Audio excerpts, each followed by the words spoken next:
तर अजित पवार गटाची वरळी डोममध्ये महत्त्वाची बैठक पार पडली आहे। आमदार आणि जिल्हाध्यक्ष यांची संयुक्त बैठक होणार आहे।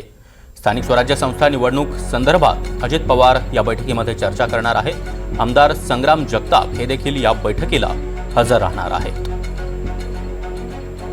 आणि या संदर्भात अधिक माहिती देण्यासाठी आमचे प्रतिनिधी सागर कुलकर्णी सध्या आपल्यासोबत आहेत। सागर, अजित पवार गटाची एक महत्त्वाची बैठक होणार आहे। जिल्हा परिषद निवडणुका, त्याचबरोबर संग्राम जगताप यांची वक्तव्य या संदर्भात देखील या बैठकीत चर्चेची शक्यता आहे। आता वरळी डोम येथे सुरू आहे। प्रामुख्याने स्थानिक स्वराज्य संस्थेच्या निवडणुकीच्या दृष्टिकोनाचा आढावा घेतला जातोय। एका बाजूला महायुती बरोबर जायचं की स्वतंत्र निवडणूक लढवायची याची एक चाचपणी केली जाईल।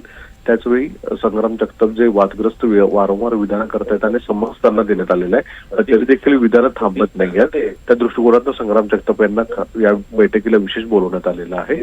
त्यामुळे संग्राम जगतापांना कान पिचक्या देऊनही जर ते ऐकत नसतील तर कशा स्वरूपाची कारवाई आता पार्टी घेणार आहे, दखल कशा स्वरूपात घेते हे देखील पाहणं गरजेचं राहील। या संदर्भातल्या सगळ्या काही घडामोडी पुढच्या काही तासांमध्ये घडतील।